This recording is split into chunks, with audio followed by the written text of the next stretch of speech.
Sir నమస్కారం sir. నమస్తే అండి. Sir RCB team victory parade కాస్త విషాదకరంగా మారిపోవడం చూస్తున్నాం సార్. అక్కడ బెంగుళూరులో తొక్కిసలాట జరిగి 11 మందైతే చనిపోయారు. ఇప్పుడు ఇది పొలిటికల్ టర్న్ కూడా తీసుకొని బీజేపీ, కాంగ్రెస్ మధ్య విమర్శలు, మాటల యుద్ధం కూడా జరుగుతుంది. అసలు ఏం జరిగింది ఈ తొక్కిసలాటకు సంబంధించి? మరి అక్కడ ఎవరు బాధ్యత వహించాలి? ఎవరిది తప్పుంది? అంటే ఖచ్చితంగా నిర్వాహకులదే బాధ్యత.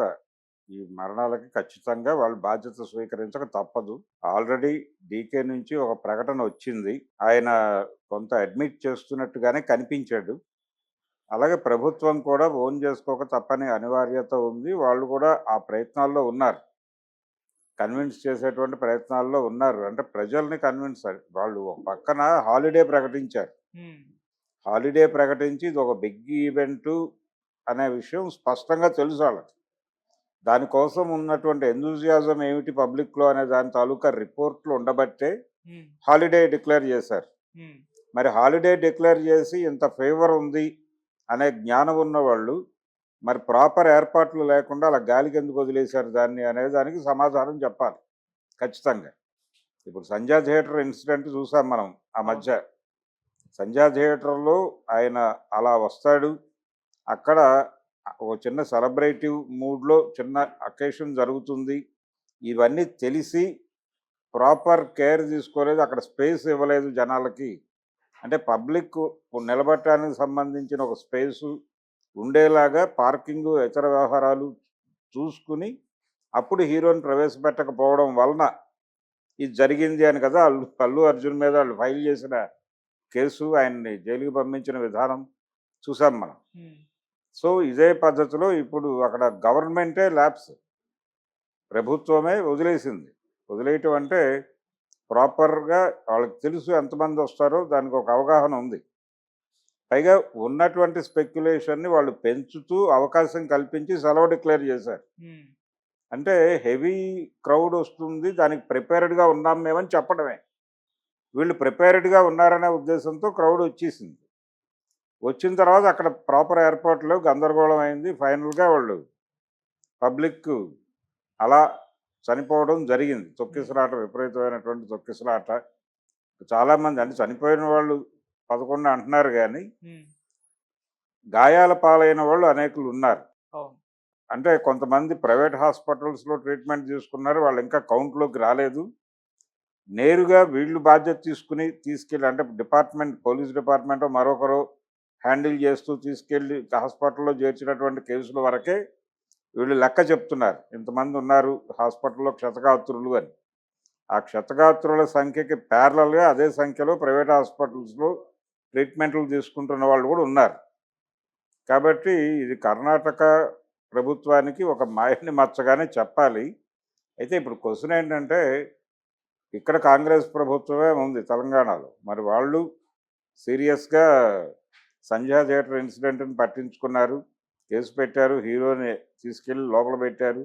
థియేటర్ యాజమాన్యం మీద కూడా కేసు ఫైల్ అయింది. మరి ఇదే పద్ధతిలో అక్కడ కూడా ప్రభుత్వంలో ఎవరికైతే ఆ బాధ్యతలు అప్పజెప్పారో, ఆ బాధ్యతలు అప్పజెప్పిన వాళ్ళ మీద కేసులు నమోదు చేసి అరెస్ట్ చేస్తున్నారా? లేదా? స్పోర్ట్స్ అథారిటీ ఎవరైతే నిర్వహిస్తున్నారో వాళ్ళకి ఏ మేరకు ఇన్వాల్వ్‌మెంట్ ఉంది? పొలిటికల్ ఇన్వాల్వ్‌మెంట్ ఎంత? ఎవరి రోల్ ఎంత? అనే దానికి సంబంధించి ఒక ప్రాపర్ విచారణ జరిపి అక్కడ ఏవైనా ఇలాంటి చర్యలు తీసుకుంటున్నారా? అనే దిశగా కూడా ఆల్రెడీ పబ్లిక్ నుంచి ఒక వాయిస్ మొదలైంది. ఓకే. వాళ్ళు ఎలాంటి సమాధానం చెప్తారు అనేది చూస్తున్నారు. హ్మ్. ఎలాంటి చర్యలు తీసుకుంటారు అనేది చూస్తున్నారు. ఇప్పుడు జరిగిపోయిన సంఘటన జరిగిపోయింది. ఫర్దర్‌గా ఏమిటి అసలు? ఒకటి సంజాయిషీ చెప్పుకోవాలి ప్రభుత్వం. ఓకే. దీనికి సంబంధించి మేము ప్రిపేర్ అయినటువంటిది ఇది అని చెప్పుకోవాలి. చెప్పుకున్నా ఏమి చెప్పినా జనం కన్విన్స్ అయ్యే పరిస్థితి లేదు అనేది వాస్తవం. వాళ్ళ వాళ్ళ లోపం ఉంది అనేది స్పష్టంగా కనిపిస్తోంది. ఇంక దానిలో రెండో మాటకి ఆస్కారం లేదు. హ్మ్. మీరు ముందే ప్రయత్నం చేసుకొని ఇంతమంది ఇంత స్పెక్యులేషన్ ఉంది దీని మీద అనేది ఒక ఉజ్జాయింపు లెక్క ఉంది. ఈ ఫీవర్ ఉంది అనే విషయం గమనించారు ఆళ్ళు. గమనించి కదా నువ్వు సెలవు డిక్లేర్ చేసింది ఆ రోజు. ప్రజలకు అవకాశం కల్పించావు అక్కడికి రష్ అవ్వటానికి. కల్పించినప్పుడు నువ్వు ఏర్పాట్లు చేసుకోకుండా జనాల్ని రమ్మని అక్కడ జనాల్ని చంపేయడానికా మీరు పెట్టింది? అనే ప్రశ్న బలంగా ఇప్పుడు ప్రభుత్వాన్ని తాకుతోంది. ఓకే. అందుకని దాన్ని అడ్రస్ చేస్తూ ఓపెన్ అయ్యి కర్ణాటక ప్రభుత్వం సమాధానం చెప్పక తప్పని పరిస్థితి. దీన్ని అడ్వాంటేజ్గా తీసుకుని తన పబ్బం గడుపుకోవడానికి భారతీయ జనతా పార్టీ కూడా ప్రయత్నం చేస్తోంది. ఓకే. అంటే ఇది ఈవెంట్ ఇలాంటి ఒక సభ అదేంటి చితిమంటల్లో చలి కాచుకునే బాపత వాళ్ళు. హ్మ్.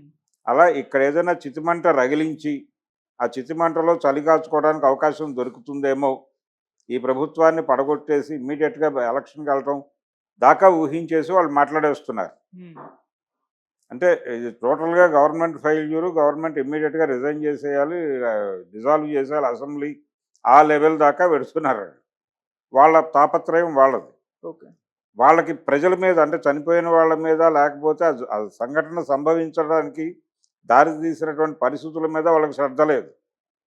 వాళ్ళ ప్రోగ్రాం ప్రభుత్వాన్ని అన్పాపులర్ చేసి దాన్ని దింపేసి ఏదో పద్ధతిలో ఇమ్మీడియట్గా ఎలక్షన్కి వెళ్ళి ఈ ఎజెండాతో దీన్ని రెఫరెండం మీద వెళ్ళిపోయి ప్రభుత్వానికి అంటే గవర్నమెంట్ వ్యతిరేక ఓటు కొంత పోగుబడి కన్సాలిడేట్ అవుతుంది కాబట్టి ఆ కన్సాలిడేట్ అనే ఓటు తనకు అనుకూలంగా మారితే మిగిలింది తను చేయేసి ముందుకెళ్ళి అక్కడ ప్రభుత్వాన్ని మార్చాలనే స్కీమ్లో వాళ్ళు ఉన్నారు. దాన్ని అడ్డుకోవాలనే ప్రయత్నంలో కాంగ్రెస్ పార్టీ ఉంది. ఈ గందరగోళం మధ్య అసలు ఫ్యాక్ట్ అనేది తొక్కేస్తున్నారు.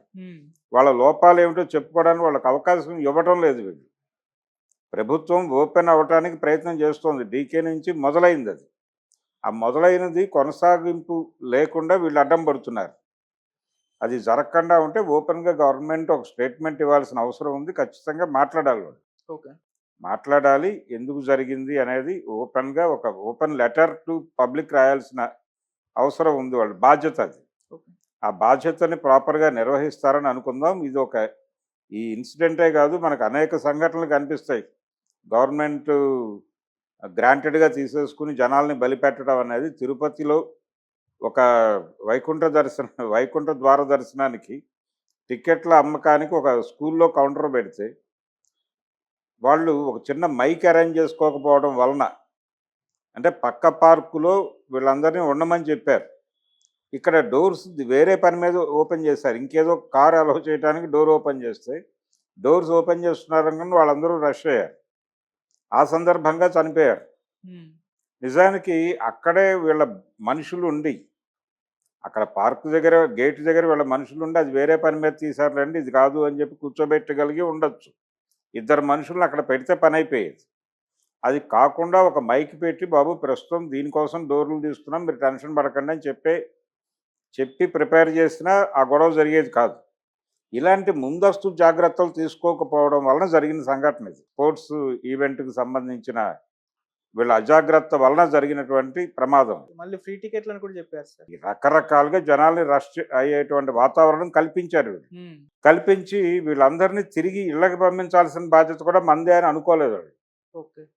ఒక పెద్ద మెగా ఈవెంట్ చేసేస్తున్నాం అనేటువంటి ఒక సంబరమే తప్ప ప్రాపర్ కేర్ తీసుకోకపోతే ఎంతమంది చచ్చిపోతారో అదంతా బ్యాడ్ రిమార్క్గా మిగులుతుంది అనే ఒక అదర్ సైడ్ విజన్ లేకుండా చేసినటువంటి తప్పది. అందుకని కేంద్రం దీని మీద సీరియస్గా రియాక్ట్ అయ్యి అక్కడ యాక్షన్ తీసుకునే ప్రయత్నం ఖచ్చితంగా చేస్తుంది. ఆల్రెడీ ఆ మేరకు విజ్ఞప్తులు, మెయిల్స్, మెమోరాండాలు వెళ్ళిపోయినాయి. వాళ్ళు ఆ ప్రయత్నంలో ఉన్నారు. పొలిటికల్గా డ్యామేజ్ చేయడానికి ఎంతవరకు వాడుకోవచ్చు దీన్ని అని. అయితే దానికంటే ముందు ప్రభుత్వం ఒక సంజాయిషి ప్రకటన చేసి ప్రజలకు క్షమాపణ చెప్పాల్సిన అవసరం అయితే ఉంది. సార్, ఇక్కడ సిద్ధరామయ్య గారు కొన్ని కామెంట్స్ చేశారు. దాని పట్ల కూడా విమర్శలు వస్తున్నాయి. అంటే ఇది ఇండియాలో జరగడం మొదటిసారి కాదు, చాలా జరిగాయి. కుంభమేళలో 50-60 మంది చనిపోయారు, మేము బీజేపీ మీద విమర్శలు చేశామా అన్నట్టుగా ఆయన మాట్లాడడం జరిగింది. అవతలవాడు పొలిటికల్ యుద్ధం చేస్తున్నాడు కాబట్టి నువ్వు కూడా పొలిటికల్ వార్ చేయడానికి ప్రయత్నం చేస్తావు. అది వేరు. అది మీరు ఎవరితో చేస్తున్నారు? భారతీయ జనతా పార్టీతోనూ కేంద్ర ప్రభుత్వంతోనూ చేస్తున్నారు. అది చేయండి. కానీ ప్రజల పట్ల మీకున్నటువంటి బాధ్యత ఏది? మీకు బాధ్యత లేని తరాన్ని ప్రదర్శిస్తున్న సంఘటన అది. అందుకని పబ్లిక్కి క్షమాపణ చెప్పండి. ప్రజలకి బేషరతుగా మేము క్షమాపణ చెప్తున్నాము, జరిగిన దానిలో మా లోపాలు ఉన్నాయి, వీటిని సరి చేసుకుంటామని ఆత్మవిమర్శ చేసుకోండి. పబ్లిక్లో ఓపెన్గా ఒక పెద్ద బహిరంగ సభ పెట్టి చెప్పండి, ప్రాపర్ ఏర్పాట్లు చేసి. ఒక పెద్ద ప్రెస్ మీట్ పెట్టి అక్కడ 11 మంది బంధువుల్ని తీసుకొచ్చి కూర్చోబెట్టి వాళ్ళకి చెప్పండి క్షమాపణ. చెబితే అదొక పద్ధతి. దానికి ప్యారలల్గా మీరు పొలిటికల్ యుద్ధం చేసుకోండి. వాళ్ళు చేస్తోంది పొలిటికల్ యుద్ధమే. వాళ్ళకి అక్కడ చనిపోయిన వాళ్ళ మీద సింపతి ఉందని నేను అనుకోవట్లేదు ఉమ్, భారతీయ జనతా పార్టీకి. వాళ్ళు తిరిగి దీనిలో ఏ మేరకు గవర్నమెంట్‌ని ఇరికించి పక్కకి గెంటేద్దామా అనేటువంటి ఒక స్కీమ్‌లో ఉన్నారండి. ఒక కాన్స్పిరసీ, ఒక యుద్ధ వాతావరణం కల్పించడానికి కృషి చేస్తున్నారు వాళ్ళక్కడ. రెండోది ఆ స్టేట్‌లో మంచి హోల్డ్ ఉన్నటువంటి పార్టీ కూడా అది. గతంలో 2, 3 సార్లు పవర్ నిర్వహించినటువంటి ఒక అనుభవం ఉంది ఆళ్ళకి. అందుకని దీన్ని వాడేసుకుందామని ప్రయత్నం చేస్తున్నారు కాబట్టి, మీరు ఇంకొంచెం ప్రికాషనరీగా ఉండాలి. ఆ ఉండటానికి సంబంధించి పొలిటికల్ వార్ చేయండి. ఇన్ ది సేమ్ టైమ్ ప్రజల మనసులు గెలుచుకోవటానికి, ప్రజల్లో అసంతృప్తి పోగుపడకుండా ఉండడానికి ఏం చేయాలో అది నిర్మోహమాటంగా చేసి తీరాలి. రెండిటిని మిక్స్ చేసి నడపకూడదు. ఇప్పుడు కుంభమేళా గురించి, మరొక మేళా గురించి, ఇతర ప్రాంతాల్లో జరిగిన చావుల గురించి సిద్ధరామయ్య గారు మాట్లాడితే ఓపెన్‌గా, అంటే ఒక కేటగారికల్‌గా కాకుండా మీకు చెప్తున్నాను ఈ సమాధానం అనేది చెప్పకుండా ఉమ్, ఒక ఓపెన్ స్టేట్మెంట్ లాగా మాట్లాడితే పబ్లిక్ నిరసన తెలియజేసే అవకాశం ఉంది. ఓకే. ఏంటి ఏం మాట్లాడుతున్నాడు ఇతను, కుంభమేళాలో చచ్చిపోయారు కాబట్టి ఇక్కడ కూడా చంపేస్తామని అర్థమా అని చెప్పి పబ్లిక్ మాట్లాడతారు. ఉమ్, అందుకని నువ్వు ఏ సమాధానం ఎవరికి చెప్తున్నావో కేటగారికల్‌గా చెప్పండి ఆళ్ళకి. మేము ప్రజలకి బేషరతుగా క్షమాపణ చెప్తున్నాం. ఇదే టైంలో మేము మా మీద విమర్శలు చేస్తున్నటువంటి ఫలానా పార్టీ వాళ్ళకు కూడా కొన్ని విషయాలు గుర్తు చేయదలుచుకున్నాం. వారి నిర్వహణలో జరిగినటువంటి ఈ ఈవెంట్స్‌లో ఇంతమంది చచ్చిపోయారు.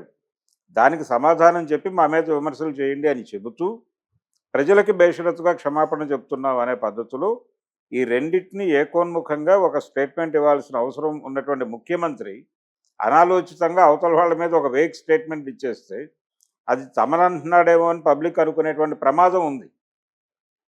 అందుకని ఇంకొంచెం పద్ధతిగా మాట్లాడాల్సినటువంటి అవసరం ఉంది. ఇలాంటి ప్రమాదాలు జరిగినప్పుడు ఓకే. కొంచెం సిస్టమాటిక్‌గా స్కీమ్ చేసుకొని ఒక 2 రోజులు టైం తీసుకునైనా నువ్వు ప్రకటన చెయ్యి. నువ్వేదో మాట్లాడాలి కాబట్టి ఇమ్మీడియేట్‌గా ఇది నా పొలిటికల్ డ్యామేజీ అయిపోతుంది నాకు, దాన్ని అడ్డుకోవడానికి నేనేదో మాట్లాడతానంటే కుదరదు. మరింత